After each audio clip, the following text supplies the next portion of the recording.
My parents were the first to fall violently ill from the sickness we now know as Zorax. I can vividly recall my father lying on his bed while his muscles spasmed and he choked on his own vomit. I stood at his side, frozen in place and refusing to leave as I held back sobs. His pupils dilating until his entire eye was like an inky blackness. He tried to speak, turning his head toward me, but opening his mouth only brought forth another torrent of vomit. I remember saying something, but that detail is lost on me now. I remember staring into his glazed eyes as his shuddering became less pronounced, and he was suddenly very still. I let out a wail and ran into my room, unprepared and unwilling to face the truth. My mother was the first to pass, then my older brother who had just turned 17, and finally my father. I had not considered that I could have caught the disease myself, if it were in fact contagious.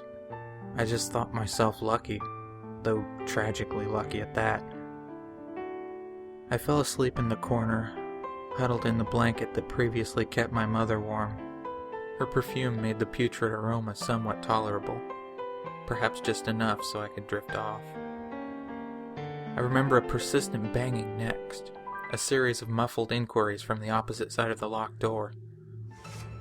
They were shouting for survivors, looking fervently for anyone who was still alive despite the breakout. I rushed to the door and unlocked it to face what I would come to identify as the day crew. Their faces were obscured by large gas masks fitted with some sort of capsule on either side of their cheeks. Their breathing was slow and monitored. Their voices were nearly impossible to hear over their mechanized wheezing. They were covered from head to toe in black regulation hazmat material with orange text reading "Day Crew" on their backs. They ordered me out into the main hall where I managed to catch sight of 14 other children around my age being told directions and filed into a lineup. Once the entire group had been examined, we began our trek out into the streets, which was a vision of chaos and destruction. We'd heard the noises of looting and desperation from our homes, but we hadn't ventured off into the outside world for weeks for fear of catching the sickness ourselves. There were even more day crew that were burning the bodies that had fallen into the streets, trying to purge the earth as they kept their distance from the resulting fumes. We were silently ushered into the back of the large truck that took us to the south, away from the cities and suburbs and into the dense growth of the forest. When the van came to a screeching halt, the doors swung open to reveal more day crew, who ushered us out into the forest clearing. We were interrogated about our exposure to anyone with Zorax, and if we felt any symptoms like nausea or vertigo. Though we had all witnessed our family members falling ill and had tried in vain to treat them, we were all perfectly fine in any physical sense. The day crew initially told us that they were perplexed about our immunity to the sickness, as anyone who came in contact with it was sure to fall ill just hours after. So it was a shock to see that some of us had been living this nightmare for weeks on end. As they administered more tests and asked more questions, we were told that the immunity was tied with a hormone cell that the disease was using to compromise the immune system. And since we were all too young to have properly developed it, the disease was unable to make us fall ill. We were told that the day crew wanted to study us, that we would live under the cover of the forest in quarantine. They would hope to extract a cure from our group that could be used to heal the world and rid it of all Zorax disease. They tried their best to sound positive in light of the situation. It was obvious that even they were doubtful of their efforts, and that there was no guarantee for any of the tests to follow through.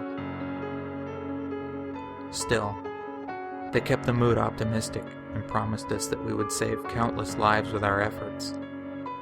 They built a secluded village in the woods, providing us with a makeshift house carved into tree trunks around the area. I was led to a simple tree house that had a single bed on the far end and a table in the middle.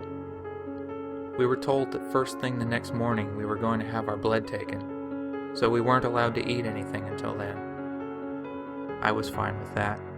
I hadn't been hungry for days. The image of my mother, father, and brother crowded my thoughts instead. I didn't get much sleep. The forest was chirping with crickets, and the muffled bickering of the night crew kept me up into the early hours. We were awoken the next day and filed into a single lineup to have our blood drawn. While the needles were prepared for us, we were told that we would have to receive a vaccination that would prevent us from going through puberty, to preserve the hormone that might lead to a cure.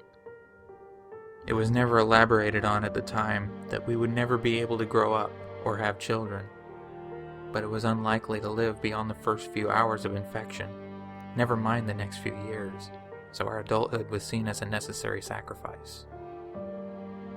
This continued for a few weeks. We would continue to receive vaccinations, and assured that a cure would soon arise, but times were getting desperate. I took to listening in on the muffled conversations of the night crew during the night. It became easier to make out what they were saying over time as they sat beneath my bedroom window next to a crackling fire. I discovered that our encampment was one of many in the surrounding area, and that they deduced that Zorax originally came from the sea to the west.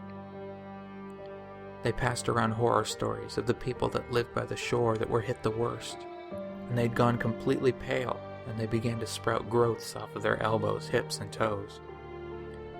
They had to be kept constantly hydrated, or else their skin would begin to flake and peel, and their pupils had dilated and their entire eye was colored black. At this bit, I thought back to my father, sitting on the couch, writhing in pain. There was food in the mountains, one assured another.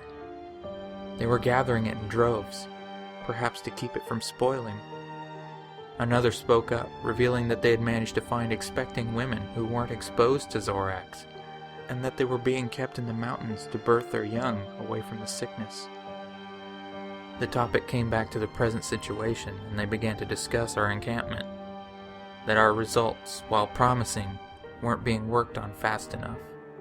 There were accusations claimed and fingers pointed, but at last they settled on keeping their mood positive.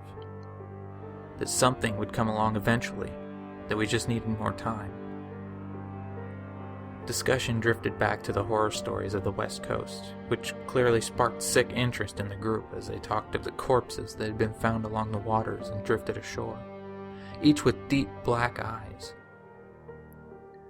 I rolled over in my bed, unable to listen to any more of the stories without images of my own family, staring up towards the ceiling, praying that we would manage to find a cure soon, and that I wouldn't have to hear about the people of the West anymore. It had been nearly a month of testing when something went wrong. A few short hours after our latest vaccination, several kids began complaining of distorted vision. They could see trailing lights in the air, making their way across the plains. While their faces were covered with their masks, I could sense the worry that played out across the day crew's faces. We were told that they were just visual hallucinations, and that they would subside in a few hours. When I awoke the next day and glimpsed outside, I too could see the trailing lights drifting through the air. They forbid anyone to discuss the lights any further, though it was clear that everyone could see them. As we lined up to have blood drawn, one of the day crew became terribly ill and began to vomit through his gas mask. In a frenzied panic, we were ordered back into our homes as they led the sick member away into the woods. We were told to come out and organize ourselves in a line for decontamination. After covering everyone with a chalk-like substance, they began to scrub away at it with some foul-smelling liquid until they were assured that we were safe to deal with once more. The excessive procedure became a part of our daily regimen, and it's how we started calling them the Scrubs, rather than their official titles. We were disillusioned, and it was obvious that they were as well.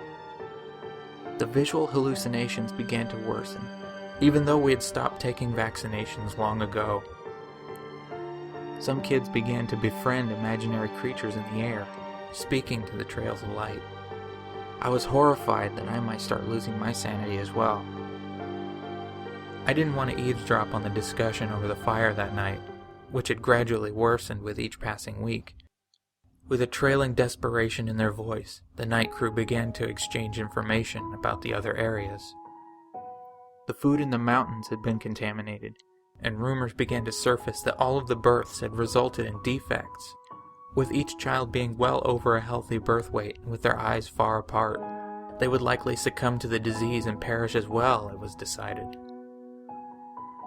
The cure that had been tested on the Zorax-ridden patients hadn't shown any signs of preventing the sickness, but rather had simply slowed the progress of the sickness so that it claimed lives in days rather than hours. While this was a bit of good news, they focused on how little was accomplished over such a large span of time, and how anyone with the sickness shouldn't be kept stringing along, but rather destroyed, so that they couldn't contaminate anyone else. There was a coldness in their voices. I rolled over in my bed to watch the lights play across my vision, dancing across my eyes until I fell asleep.